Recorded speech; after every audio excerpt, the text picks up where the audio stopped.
Yes. All right. I'm going to be very careful of that. I tell you, if you have a Bible today, turn to Hebrews, and go to chapter 11. We're going to start just before that, but maybe just go to 11. And we are in our series called Hope in the Dark. This is our second to the last week, and I'm not even sure if we have any books left, but we've been also going through, touching on some parts of a book called Hope in the Dark with the same title, with Groeschel, and some groups are even going through that, but it's a great book. If we don't have them available, and if this is something that you need right now in your life, please go and check that out and take a look. So we've been looking at this prophet named Habakkuk, and at least you've learned that there is a prophet named Habakkuk, or you know how to say it now, right? You've always wondered how to pronounce that, and or some people say Habakkuk, but he's a prophet in the Old Testament that was writing in a time of great struggle and great frustration in the nation of Israel. He was complaining and frustrated and angry with God because of just continued wickedness and problems. You see evil in the leadership of Israel. He saw injustice playing out in the culture. He was frustrated with everything he saw because it doesn't line up. It didn't fit who God is and the character of God, and he just had a hard time reconciling that. And it relates definitely to us today. It's same questions, same thoughts, same difficulties and times of darkness and hardship that we all go through in our life. And so he's asking God, where are you, God? When are you going to answer me? God then finally responds, kind of alludes to the fact you're not going to like my answer, but I'm sending a nation, the Chaldeans, the Babylonians, that were going to come and wipe out this nation of Israel in the south. God was going to use them as his way of judging what was taking place there. And he then goes, oh my gosh, God, what? Like, you can't use the Babylonians. They're even worse than the leadership of Israel. Their society and their laws are worse than the laws and the society that we have here, and he just doesn't understand it. And then God responds to him in Habakkuk 2 through 4. We looked at 2 and 3 last week, so just to kind of refresh that as we talked about the importance of the Bible, and then we'll finish up with verse 4, which is what I want to look at today. So let me read this to you. The Lord answers Habakkuk, write the vision, make it plain on tablets so he may run who reads it. For still the vision awaits an appointed time. It hastens to the end. It will not lie. If it seems slow, wait for it. It will surely come, and it will not delay. Let me stop right there. This is what we looked at last week. Just the importance of, he's basically telling Habakkuk, write this down so that not only can you read it, but other people can read it, and they can hold on to it in the midst of the darkness, in the midst of the struggle, so that they can have a promise, something to go to, that when things are really hard and really bad, you can remember God promised that it's going to get better, that things are going to change, and you hold on to this. And so he told him to write it down. And that's what we talked about last week, the importance of reading the Bible. I saw some of you picked up some new reading plans on YouVersion. That's awesome. Got to see that for some of you. I'm sure there's many others I didn't even know. But the Bible helps prepare us for the darkness before we ever even get there. And that's one of the most important things you can do in your life, is learn how to actually read the Bible for yourself and understand it. Get a good Bible translation, a Bible that has a little bit of study helps in it, and pick up the YouVersion Bible app and read through a devotional that helps you understand this. It'll change your life. It'll make you have a one-on-one relationship with God and not a third-party relationship, not a relationship with God through somebody else or through something else, but you knowing God and hearing from him. It's crucial and it's vital. Now, we're going to look at something today, and honestly, I'm changing directions just a little bit. The Lord just shifted my heart yesterday afternoon, which is pretty late for me, but enough time to put something together. Not hard, actually, because this is something that is meaningful to me. But I was going to talk about specifically that verse that Nate read. That's why we did the song. We planned this out like 6-7 weeks ago. I'm not even much of a planner, and it's like, God, like, I actually thought several weeks in advance, and now you're going to change it? Like, come on now. But God has that prerogative. And so we're going to look at this next week, and we'll lump all that together in our final week and talk more about Shadrach, Meshach, and Winnebago, or Abednego. I used to say that all the time when I was a youth pastor. And those three guys had an incredible moment there with King Nebuchadnezzar. In fact, the king of the nation that Habakkuk was frustrated was coming. That's just a little bit before that time. And so they literally told that king, as Nate read it, like, it doesn't even matter if God doesn't save us. We're not going to worship you. And to get to that point in our faith, to me, it sounds a lot like what we do at a wedding. So we'll look at this next week when the bride and the groom stand up there and they basically say, for better, for worse, I'm with you.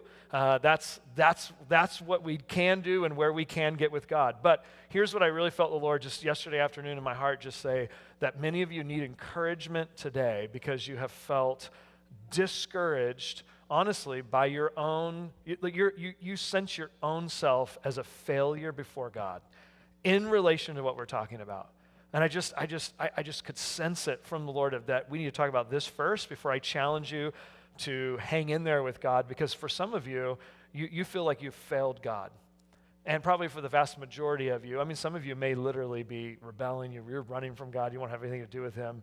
And man, God still loves you, and there's an opportunity for that to change today too. But for many of you, you've self-labeled yourself a failure before God, and God hasn't even done that. And so when you look at a story like Shadrach, Meshach, and Abednego, and we see them having such faith, if we're really honest in this room, we probably wouldn't tell anybody else. We may not even say it out loud to ourselves. But we read a story like that, and we think, there's no way that I could do that. Like, I've always thought when I read the story, like, why don't you just, like, bow down with your fingers crossed, like, behind your back, right? Yeah, sure, I'll bow down. Yeah, I don't care about you. I worship Jesus. Like, you really? Like, isn't there a different alternative to the fire? Does anybody else feel that way, or is that just me? Like, I'm crossing my fingers and bowing down? That's just me? Rest of you? Oh, first service needed it, not you. Let's pray. I'm just kidding. I think most of us think of people like that and think, I could never do that. I could never do that. And when in fact, and this is a little bit we'll touch on next week, is, there's more people dying today, this week, for their faith in Jesus than ever before in the history of our world.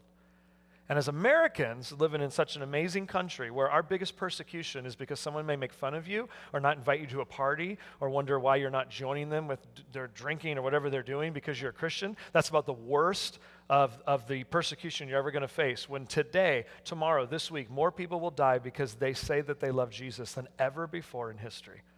As Americans, we don't even fathom that. That's why I've tried to relate this as Americans for this entire series. We have everything at our fingertips. We have instant gratification. We have what we want. It builds entitlement in our relationship with God. It builds that he needs to do something for us instead of us doing something for him.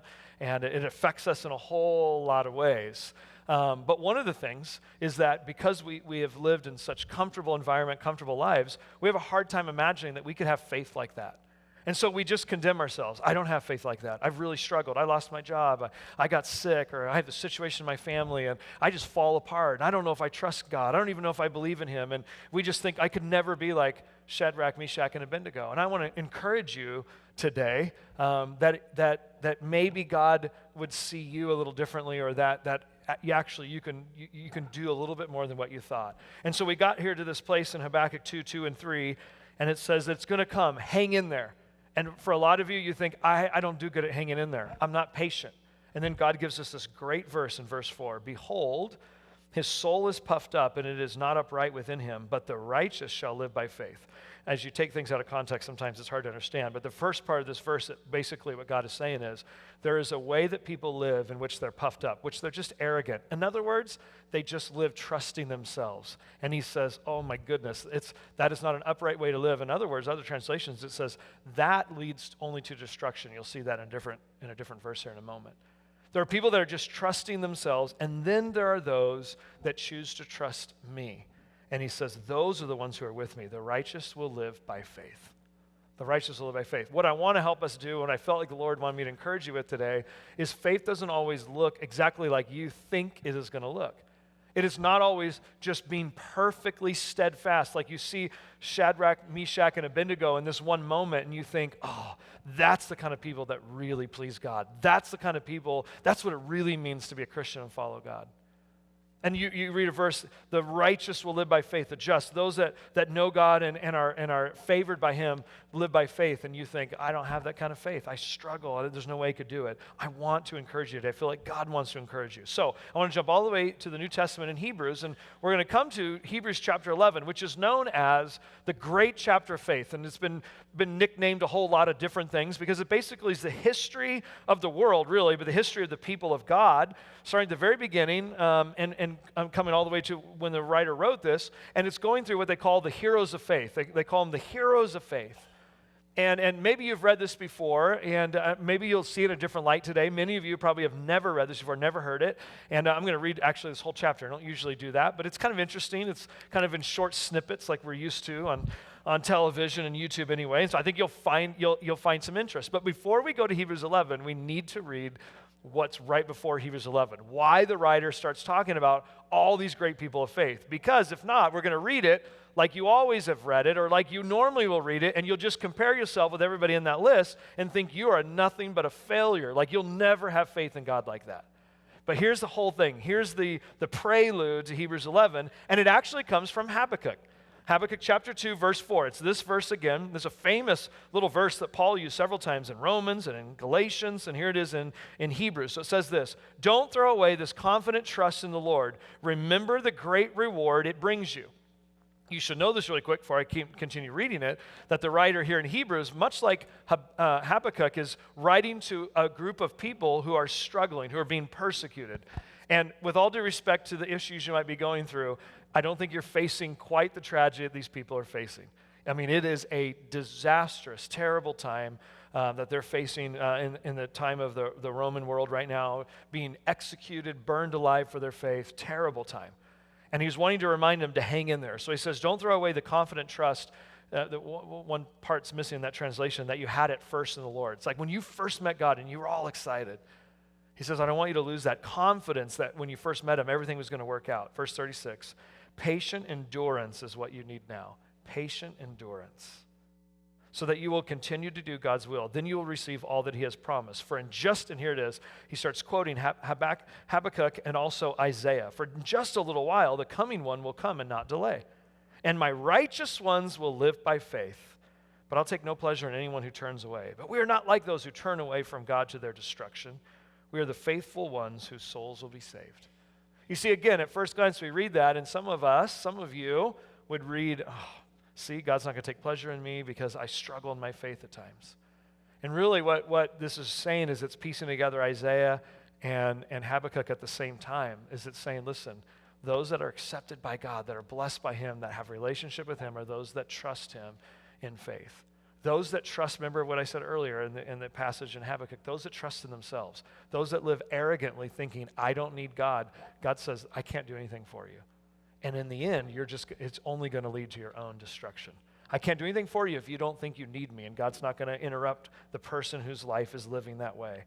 And so, what does it look like? Well, we get to Hebrews chapter 11. So I'm going to read this with you. I think you'll be able to track with it, even though some of you may not know many of the stories here. Just follow along with me as I read this, and then I'll break it down for you, and you'll catch a lot of this when we get done. All right, Hebrews 11, first one. Now faith is confidence in what we hope for, and assurance about what we do not see. Confidence in what we hope for, things in the future, and assurance of things that we do not see, the things that are not readily physically visible or even that we can touch and feel. This is what the ancients were commended for. This is what God praised them for because of this faith that they had. Verse 3, by faith we understand that the universe was formed at God's command so that what is seen was not made out of what was visible. By faith Abel brought God a better offering than Cain did. Cain and Abel were the first two children of Adam and Eve, the very first creation. By faith he was commended as righteous, and God spoke well of his offerings. And by faith Abel still speaks even though he is dead.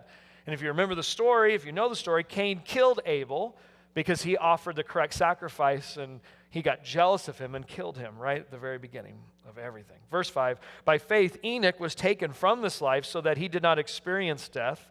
He could not be found because God had taken him away. For before he was taken, he was commended as one who pleased God. Enoch, it says in Genesis that Enoch was walking with God and God took him. Right? Crazy. That's what you've all prayed the day before your tests or the day before you have one of those really difficult conversations. God, just take me home right now, right? Well, God actually did it to Enoch. That'd be kind of creepy if you took a walk and you were just gone. But God just took him. He did not die. Only one or two people in the Old Testament that were just taken away. Verse 6, and without faith it is impossible to please God, because anyone who comes to him must believe that he exists and that he rewards those who earnestly seek him. By faith, Noah, when warned about things not yet seen, in holy fear built an ark to save his family.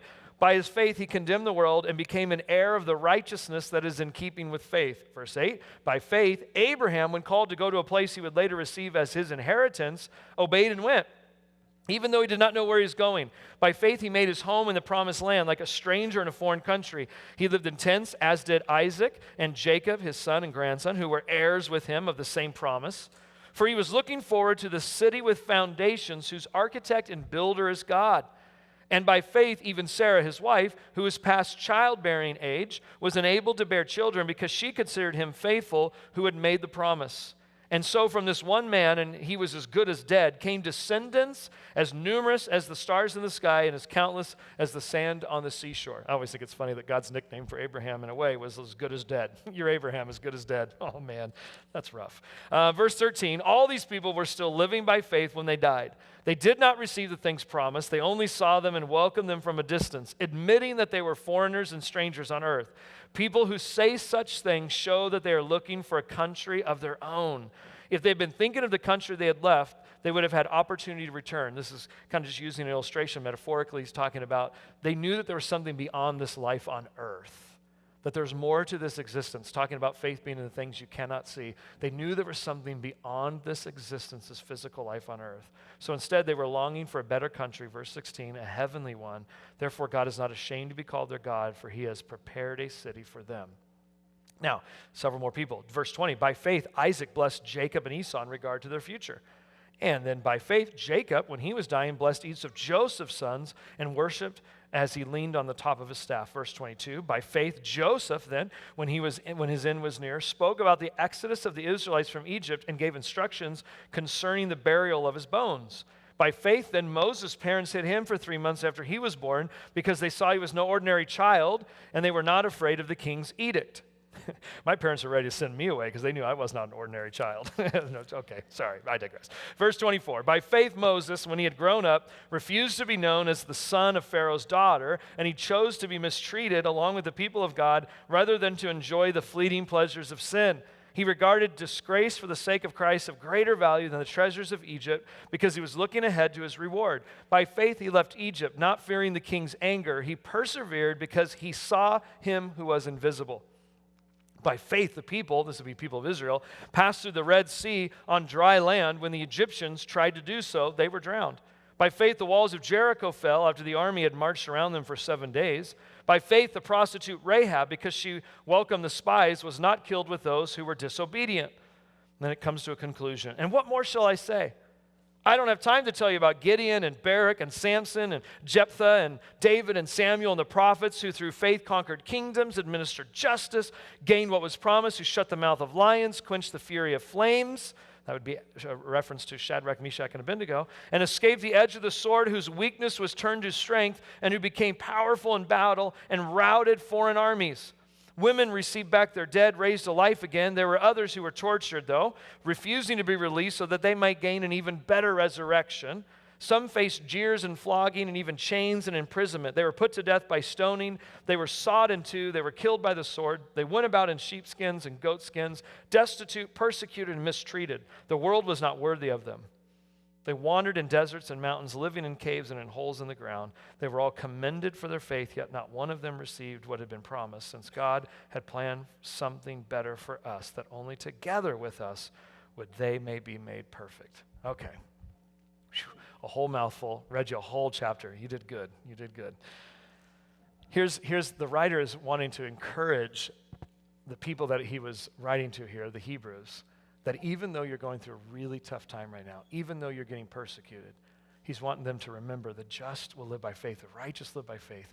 We trust God through the thick and thin. And then he gives them all of these people for them to look up to in their faith. Here's the problem. We normally read a list like that, and you're like, see, that's not me. I don't have faith like that. I'm not conquering kingdoms and administering justice and shutting the mouth of lions. But the thing is most of the time we read this, and most people that would read it, maybe we don't have a good understanding of the Bible. We have not been taught a lot in the Bible.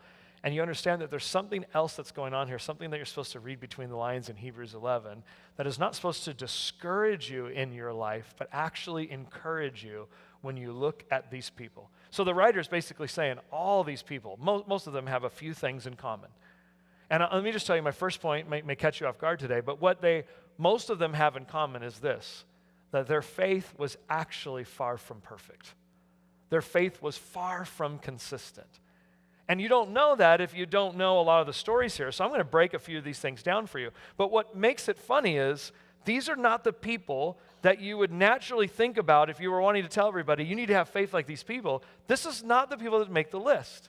If you're a sports fan, even if you're not, you probably understand this, but there's a lot of stadiums or gyms that have where teams play, whether it's high school, college, or even professional athletes, professional stadiums. They retire people's jerseys. You ever seen that in the gym or around a stadium? You retire a jersey because that person played so well for the team. They scored so many points. They're that team's leader in wins or in whatever it might be in the individual categories in individual sports. They retire their jerseys as a way to honor and respect them.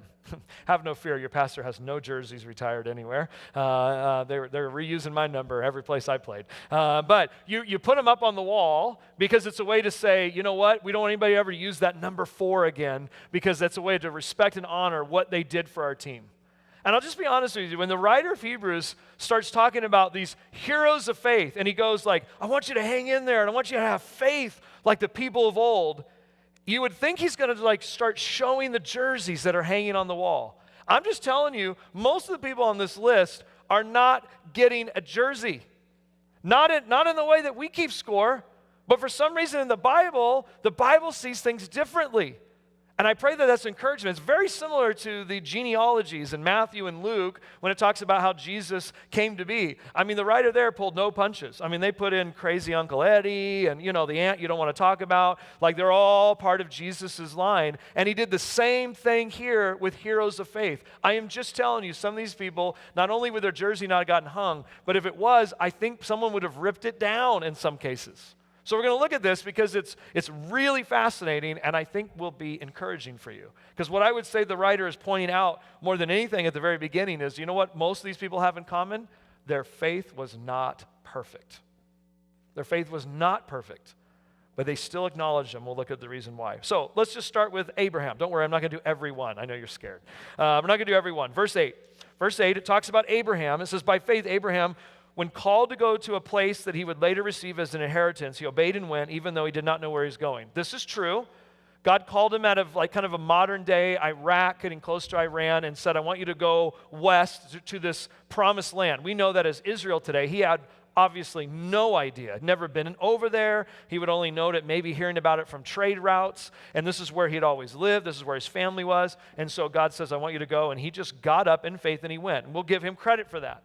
But along the way, God also tells him, listen, because you responded to me in faith, just because you trusted me, even though you didn't know everything and you didn't know where you were going, he says, I'm also going to bless you and make you a father of a nation that is so numerous that the stars in the sky won't even be as many as your prodigy, the line that will come from you.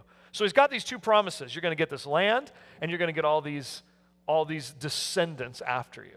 And so the Bible says, hey, you're a great man of faith. You would think that makes sense. But if you know Abraham, some of you don't, let me just read to you what happened as Abraham got a little older. In fact, he got quite older. He was about 100 years old, him and his wife. And as you know, you've had your AARP card a long time by the time you hit 100. And so the last thing you want to hear when you're at that age is you're going to have more children. Come on, grandparents, be honest with me. My mother-in-law's here. You visit the kids for a weekend and you go home. God does not show up and say, we're going to start over. You're going to have kids, right? I mean, no, I give them cookies and I go home. That's the stage of life I'm in. But Abraham and Sarah thought they were long gone. I mean, the Bible even says he was as good as dead, meaning his body, his sexual organs, and reproduction were as good as dead. And so they thought they were long past the promise of God. So this is what happened. Sarah, Abraham's wife in Genesis 16, who had borne him no children, she had an Egyptian slave named Hagar, and so she said to Abram, the Lord has kept me from having children. Go sleep with my slave. Perhaps I can build a family through her. And Abraham, the great man of faith that said, no, God promised me we're going to have children, he agreed. Sounds good. What? I'm just not going to start because of the whole list. I mean, like, what? Abraham, the great man of faith, sure. This doesn't seem to be working. Let's try polygamy, right? I mean, it makes no sense, but he made the list. They hung the jersey. He had good moments and he had bad moments. This would be one of them. Created a major sibling rivalry that caused issues throughout time, all because he didn't trust God to hang in there on the promise. And then it goes on, worse than even Abraham, is in this situation is the story they talk about with Sarah. Verse 11, and by faith, even Sarah, it says, who was past childbearing age, was enabled to bear children because she considered him faithful who had made the promise. I have to read this to you again because it's hilarious. And that's a double meaning here. It says this about Sarah. She was past childbearing age, but she was enabled to bear children because she considered him, God, faithful who had made the promise. That's interesting if you actually read Scripture, because in Genesis 18, when the angel was there talking to Abraham and saying, you're going to have kids, and Sarah at this point is in her 90s. Like, nobody wants to hear that anyway in your 90s, right? But she's listening to the angel, and the angel says this, I surely will return to you about this time next year, and Sarah, your wife, will have a son. Sarah was listening at the entrance to the tent, which was behind them. Abraham and Sarah were very old, and Sarah was past the age of childbearing, as the Bible keeps telling us. And then Sarah, the great person of faith, said, well, but God, if you said it, then I believe it. That's what we just read in Hebrews, right? But in reality, Sarah laughed to herself as she thought, after I'm worn out and my Lord, Abraham, is so old, will I now have this pleasure? Is anybody else kind of not catching, like is the writer of Hebrews, should that have been in the Bible? Like, does he know the stories in the Old Testament? Because she didn't say, yes, Lord, I believe you. Yes, I believe it. In a year, it'll happen. She laughed. Cynicism rose in her heart. She thought it was a joke. Okay, I'm jumping ahead, but listen, how many of you can relate to Sarah that you feel like God has told you things or you are believing him for things and not faith, but cynicism and laughing rises up in your life sometimes? Yeah, right. We all can relate to her, can't we? You see, at first you read Hebrews 11, you think these people are perfect. They're far, far from it. All right, let's keep going. It gets better. Verse 20, it talks about Isaac blessing Jacob and Esau in regard to their future. For those of you who don't know, that's the interesting way they wrote that sentence, because Jacob is the secondborn, not the first, and really in those days you would never have written the firstborn second and the secondborn first, but it's telling you part of the history. When Isaac blessed Jacob and Esau, it followed a total family deception. Terrible. Even mom was in on it. And we know moms never do that. But she preferred Jacob, dad preferred Esau, and they were coming to get their birthright, their blessing from Isaac. He was getting old and he could not see very well, and so mom devised this plan, terrible plan. She goes and tells Jacob, I want you to steal the birthright, the firstborn's blessing. So she cooked a meal that would taste like Esau's. She put hair on his arms and his hands so that he would feel like Esau, who apparently was very hairy. I don't know, think David Hasselhoff, I don't know. And so he went in and totally deceived his dad, Isaac. Totally deceived him and stole Esau's blessing. And yet somehow the writer is like, this is a great moment of faith, because Isaac, in his faith, blessed the future of his children. Not to mention he got it totally wrong and totally deceived and blessed them the wrong way, but the Bible somehow still says, but you know what? Even in his mistake and his deception, he still had faith when he did it. I'm not kidding you. How else do you read that? He didn't even know that he was talking to Jacob and Esau when he blessed them, but he did it in faith, and the God rewarded him for it. All right, let's keep going. Verse 23, not much to say here, but by faith, Moses' parents hid him for 3 months after he was born because they saw he was no ordinary child, and they were not afraid of the king's edict. Pharaoh had said, we're going to kill all Jewish babies that are born. He was afraid there was going to be a king. So they had their son, and they, any other parent, this is a really special child. This is no ordinary child. We all think that when they're born. Then we find out how they're not ordinary. But the mom and dad just said, what are we going to do? We don't want to kill him. We don't want them to find him. So they put him in a basket. They put him in the weeds. And they just hoped that he would survive. And they hung up the jersey. Because they didn't know what else to do. But they just did it, and they hoped that God would save their child. And God says, hang the jersey. Hang the jersey. Verse 24, let's look at Moses, their son. When he had grown up, he refused to be known as the son of Pharaoh's daughter. This is interesting, and it says he chose to be mistreated along with the people. And then eventually, because he was looking ahead to this reward that he found, verse 27, by faith he left Egypt, not fearing the king's anger. He persevered because he saw him who was invisible. Moses, okay. Now, you might come to Moses and think, this guy was great. He is well known for leading the people of Israel out of Egypt. He was a great man of faith. Well, I don't disagree that he had his moments. But let's go back to how it all got started. Moses trying to save someone, a fellow Israelite, kills an Egyptian. He knows that people find out about it. He gets so scared, he runs away. He runs as far away as he possibly can because he realizes that he's really not the man that he thought he was. So he just runs away, just leaves everything behind. He is not yet this person in 27 who, not fearing the king's anger, he persevered because he saw him. No. He is running in fear, and he does it for like several decades. He's out there just tending sheep. He's done. He's not doing this with some feat of great strength or even just great servitude. He doesn't want to go back because he's scared, right? And so then he meets with God. And God tells him in Exodus 3, if you don't know the story, in verse 10, God finds him out there, speaks to him through this burning bush and says, I want you to go back to Egypt. Here's what it says. So now go. I am sending you to Pharaoh to bring my people, the Israelites, out of Egypt. I want you to go back there. And this great man of faith said, yes, I'll go and I'll get them. No.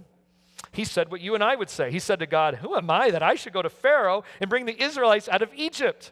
He sounds like every one of you when I say, would you like to lead a small group? Oh, no, who am I? No, I could never do that. Are you kidding me? I can't teach a class. Hey, your jersey still could get hung. What do you know? There's more than another sermon there. All right, so who am I that I should go to Pharaoh and bring the Israelites out of Egypt? And God said, I'll be with you. And that convinced him. No. He said, but who will I say is sending me? And God gives them a whole long another discourse. And after God gets done with that and the name and the power of all this, Moses says, okay, God, I'll go. No, Moses answered, but what if they don't believe me or listen to me and they say the Lord did not appear to you? Oh, this is like my conversation with you. Listen, we'll walk through this with you. You can do this small group thing. Like it'll be okay, right? Moses is like, no, I'm not doing it. They won't believe that I know enough. They won't believe that I have authority. And he says no. And Moses, and then God explains, okay, let me show you. And he performs miracles for Moses. Literally turns his staff into a snake, his hand into a disease, and then heals it. And then Moses said, oh, that's good stuff, I'll go. No, Moses said to the Lord, pardon your servant, Lord, but I've never been eloquent, neither in the past nor since you have spoken to your servant. I am slow of speech and tongue. I don't know what I could say. I'll just get all tongue-tied. And it actually says that God burned in anger. Like, come on, Moses. So he says, okay, I'm already sending Aaron. I love it. Aaron's already on his way because I knew you were going to try to worm your way out of this 4 times. Right? This is what we do too. I've already talked to so-and-so and they'll be an assistant group leader. I don't even know where that's coming from, but someone's supposed to lead a group. All right. So God says, Aaron's already on his way. He'll speak for you. Now, he's answered every one of Moses' reasons of why he cannot step up in leadership. And he says, I'll go? No. Moses said, pardon your servant, Lord. Please send somebody else. Are you kidding me? Hang the jersey. This is a man of faith. No, he's just like you and me. No, he's just like you and me. Reluctant. Verse 29, he finally goes and he takes the people of Israel out. And then it says in verse 29, by faith the people of Israel passed through the Red Sea as on dry land. But when the Egyptians tried to do so, they were drowned. Sounds amazing, heroic story. Let me read to you the story in Exodus 14 of this large group of complainers.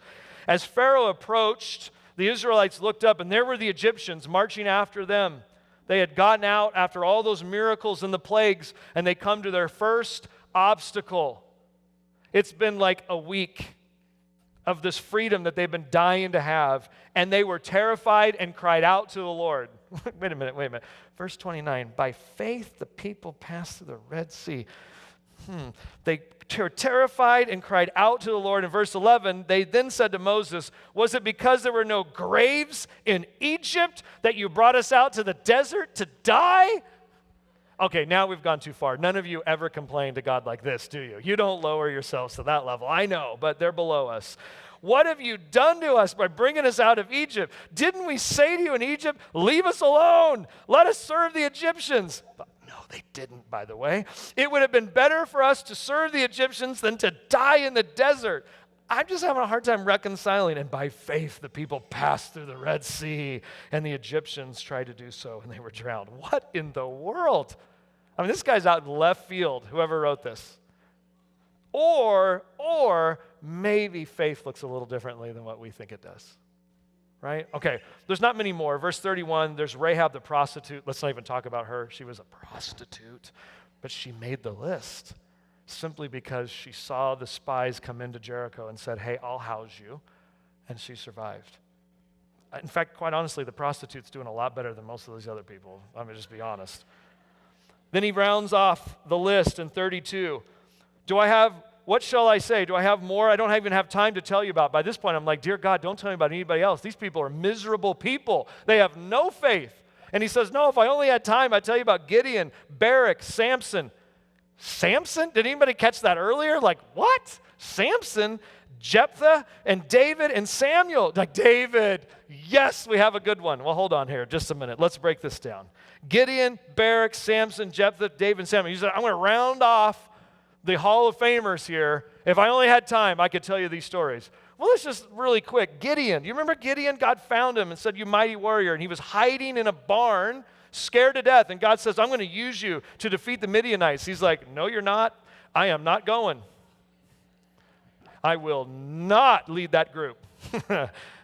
No way, God. God says, no, I'm going to do this. And he says, no, prove it. And he made him do it 3 times, a miracle, just to prove that God was really going to do what he said. And then in the end, he was still so terrified that God said, okay, sneak over to the camp. And he listened to all the people talk about how Gideon was going to come and destroy them. And finally, like he gained some faith after God works with him over and over and over again to tell him it's going to be okay. That's Gideon. Ooh, man, person of faith.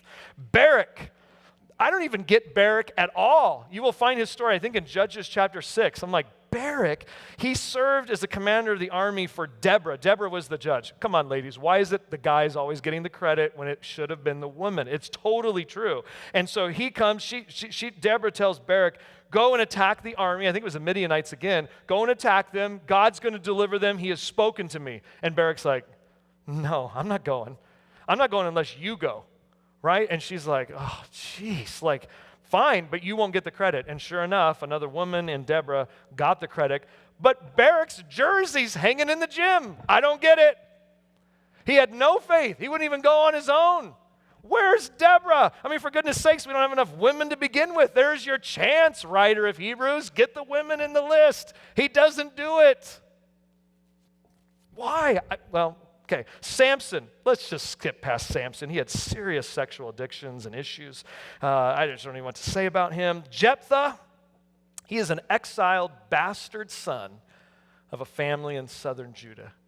He was born of a prostitute, and his rest of his brothers and sisters mocked him and made fun of him and made him leave the nation because they said, your mom was a prostitute, your dad had you with a whore, you don't belong here, and he had to leave. He was completely exiled. For whatever reason, I don't know why, when they got attacked by, I think, the Philistines, the people of Judah came and said, Jephthah, would you come and would you save us? He has to, first of all, overcome what's already happened in his life and the way that people have characterized him. But then, really what Jephthah is known for, if you know the story, probably many of you don't, but it's one of the most bizarre stories in the Old Testament. I mean, this is this hero of faith. He is not really sure, once he comes back to Judah, that God's really going to deliver. So he also cajoles God. He makes a bargain with him. He says, if you'll do this, then I'll know that you'll be with me. He, in other words, doesn't have much faith.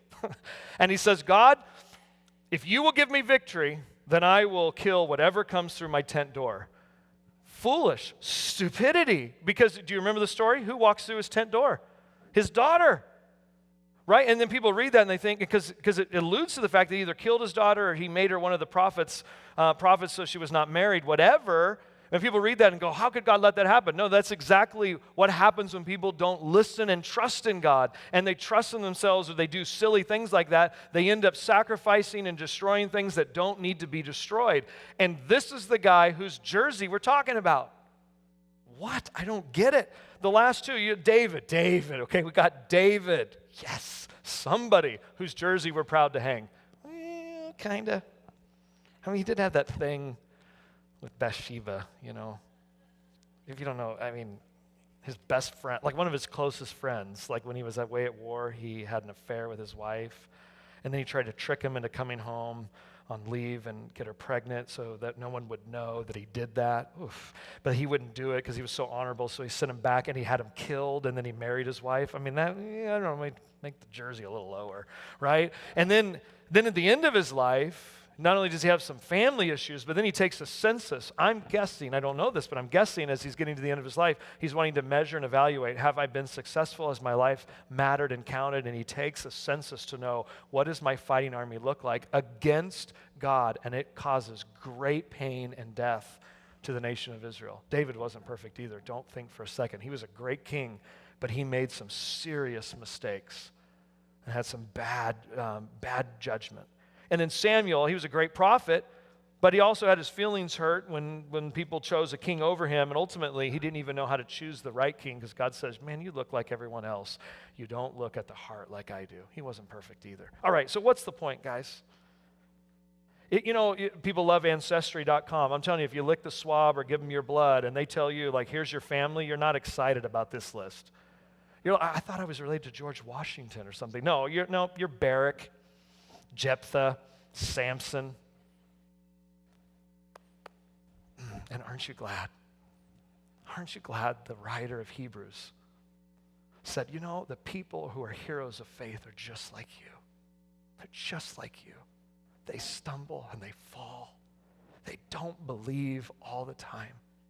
They still have problems and addictions in their life. I swear this is why he did not call out the people that I would have called out.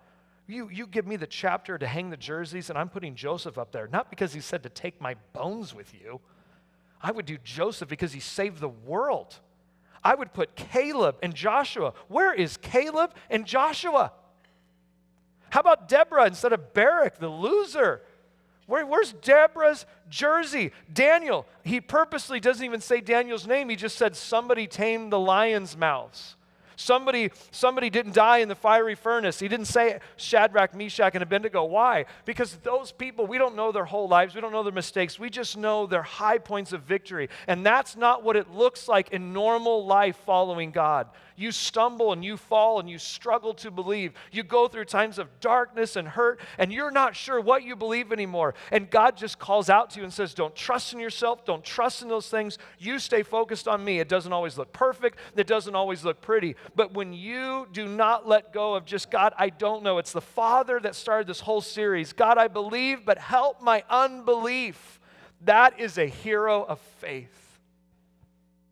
I believe, but help my unbelief. I don't see how it's going to work out. I don't see how this can change. But God, I will not turn somewhere else. And God says, hang the jersey. It's not on you. It's not about you being perfect. It's about you believing in the one who is. All of their faith could not be made perfect until ours. Why? Because the perfect, faithful one came, whose name is Jesus.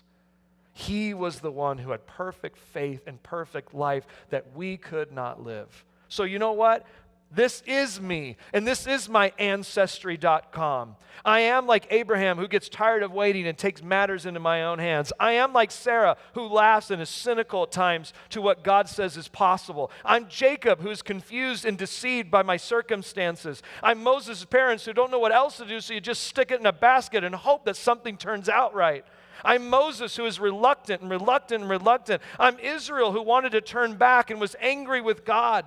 I am Gideon, who has serious trust issues. I'm Barak, who refuses to go alone. I'm Samson, who can never get his act together and overcome his addictions. I'm Jephthah, because I have a shameful past and I try to bargain with God instead of trusting in him. And I am David, who makes poor choices. And I can still be a hero of the faith if when my life is over, all I know is that I trust in Jesus. It doesn't go perfectly. It doesn't go the way we want. And God knows it. That's why he says, in the midst of the darkness, you trust in me. He wraps all of Hebrews 11 around this verse 6. Without faith, it is impossible to please God. Please him. What does this mean? Because anyone who comes to him must believe that he exists and that he rewards those who earnestly seek him.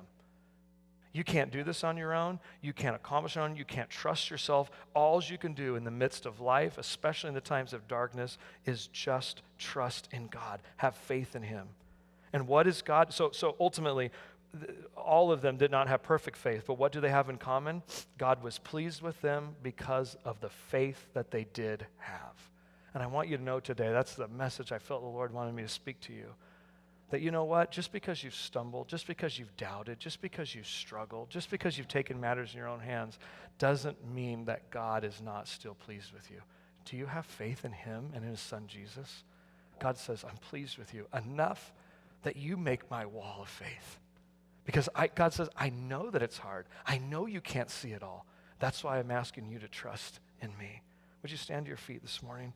We're going to close this service by singing that song again here in just a moment. There's another in the fire standing next to me. But I really want you to know today that if your heart is to know God and to seek him, he is pleased with your faith. That's what that verse 6 means.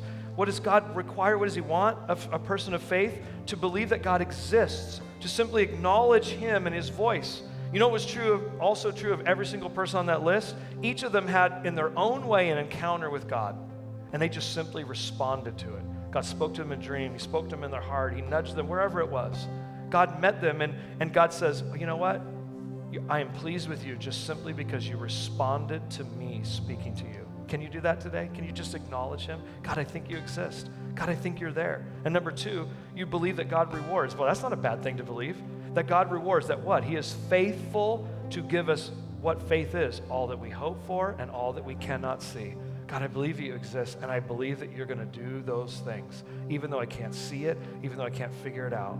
And then lastly, those that have faith are just those that continue to seek him in your waiting and in your struggle. You don't know. You don't get it. It is not perfect.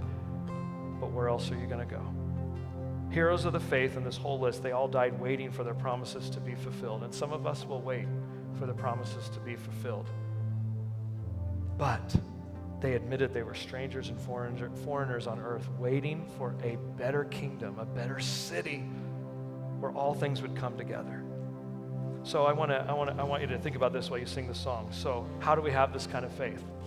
I don't, it's not that we want to be happy with faith that's not perfect, but how do I grow in my faith?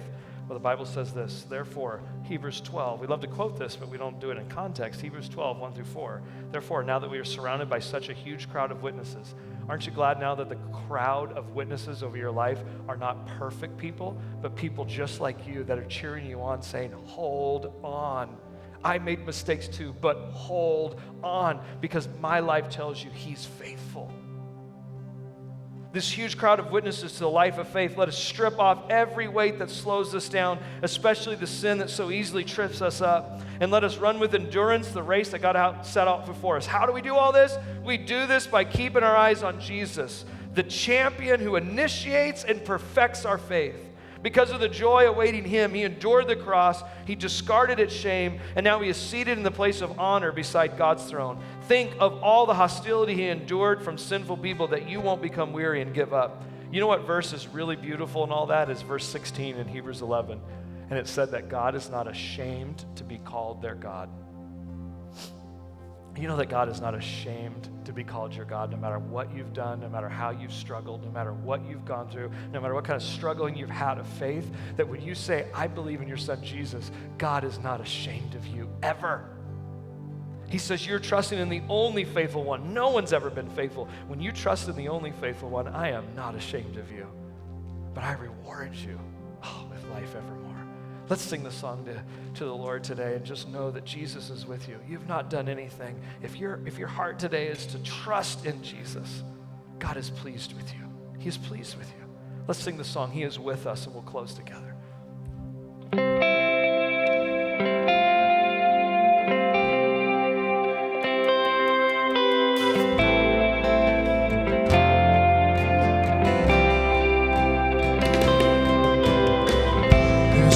peace when the heart is under fire. Another way when the walls are closing in. When I look at the space between where I used to be and this reckoning, I know I will never be alone. There was another in the fire standing next to me. There was another in the waters holding back the seas. Should I ever need reminding of how I've been set free? There's a cross that bears the burden where another died for me. There's another in the fire.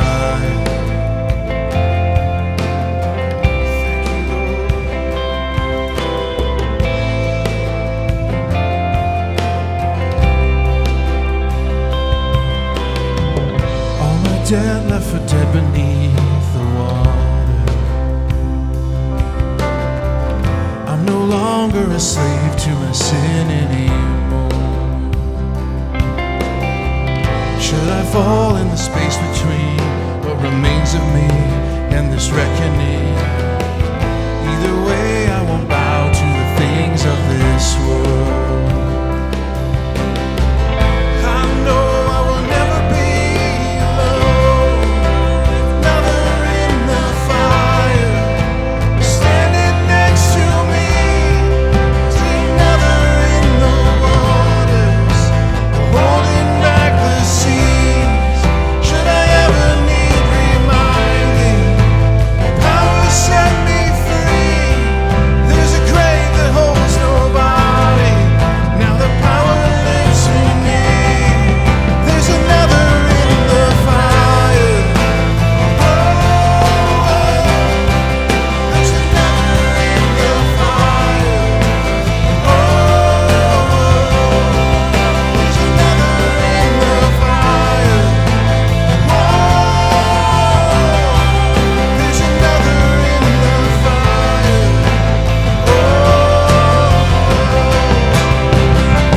I can see the light in the darkness, so darkness bows to him. I can hear the roar in the heavens, the space between us and I can hear sound beneath us as the prison walls cave in. Nothing stays between us. Nothing stays between us. Let me close and just pray for you. Before I do, the Lord, both services put on my heart. Just sense someone here, this service, you've lost your spouse. God's just saying, you are not alone. Look to Jesus. A young person here, you feel like you're the only one of your friends who is following God or trying to follow him and trust in him. God is saying to you to look to Jesus. A mom that is here and you just feel all alone and abandoned in this world and life of trying to raise kids on your own. God is saying to look unto Jesus. Don't give up. Wherever you are, whatever you're facing right now, you look to Jesus, the faithful one. You put your faith in him and he will be with you in every season, in every place, and especially in those places of darkness. He goes with you. Jesus, we thank you for that promise. May people be encouraged today, and may they not leave under a false condemnation or guilt, God, that they have not been able to trust or have enough faith, and therefore, God, you've turned against them or you've rejected them. No, God. Lord, if we express our faith in your Son, Jesus, you said you are pleased with us, and may we know that and be confident of it. In Jesus' name I pray. Amen. Amen. Some of you probably need prayer for some of these things. Please come down and let us pray with you before you go today. And we have people down front love to pray with you. It'd be so important for you. God bless you as you go. And spend some time here before you head off if you can, and just hang out with some folks. Pray with each other, spend time together, go to the cafe, and have a wonderful day, okay? We'll see you next Sunday.